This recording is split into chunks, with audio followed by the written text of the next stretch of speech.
Show of hands, do I have any self-proclaimed perfectionists? Is anyone sitting next to a perfectionist who's not raising their hand? My hand is not raised. I'm not a perfectionist, nowhere near it. I am a close enough is good enough kind of girl. I am, however, married to a perfectionist, and I know how you all think. Sometimes I feel like my husband's life motto is, if you can't do it right on the first try, don't even bother trying at all. This is a terrible way to live, and I'm so glad that I can balance my husband out, because not even God has the expectation that we will live a mistake-free life. He gave up on that way back in Genesis. I don't think we're supposed to ask God for wisdom so that we will not make a mistake. I believe that wisdom flows out of my relationship with God. So in other words, the closer we are to God, the more wisdom we will have. Think about Abraham, for instance. Abraham was the father of the nation of Israel, but he was first off, just a guy minding his own business, living in the land his father had led their family to. It was called the land of Haran, and God calls him. The Lord says to him, leave your people and your father's household and go to the land I will show you.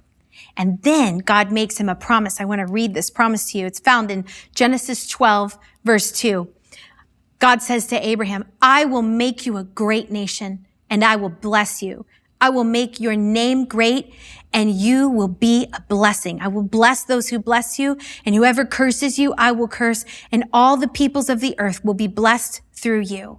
So Abram went as the Lord had told him. Where did he go?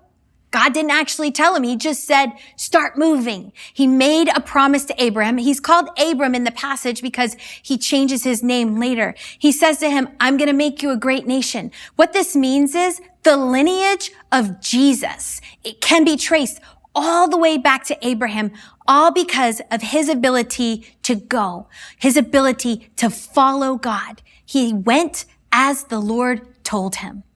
God didn't text him the location and send him on his way. He told Abraham to go, and then he revealed himself along the way. In fact, as God is guiding him on the journey, Abraham makes some really dumb decisions. Like twice, not just once, twice, he lies about Sarah being his wife. And then, of course, we all know that Abraham got impatient, waiting on the Lord to fulfill this promise, and he sleeps with Hagar, his wife's servant, to try and begin his lineage through her because his wife was barren. It's really a messy story, but it ends with the promise being fulfilled. Sarah gives birth to Isaac. Isaac is the father of Jacob, Jacob the father of Joseph, and so on down the line for 28 generations until the birth of Christ.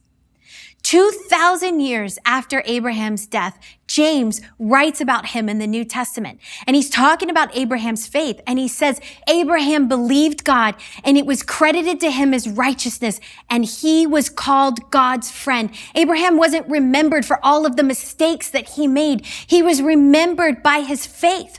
The point of life is not to solve the mystery and make the right decision every time. In fact, one of the main things that I'm learning in my life is that within every decision, there's good and bad. There's a decision within a decision within a decision, and good and bad and right and wrong are all right within it.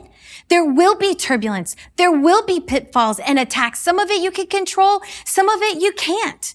As a follower of Christ, what sets us apart, what makes us different is our ability, our privilege to have a relationship, a friendship with God. We're not out there doing this thing on our own.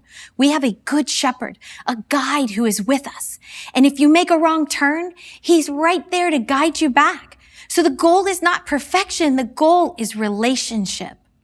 The closer we are to God, the more we know his character, the easier it is to decipher what to do. And by the way, God is much more concerned about your attitude at your job than he is about which job you actually have.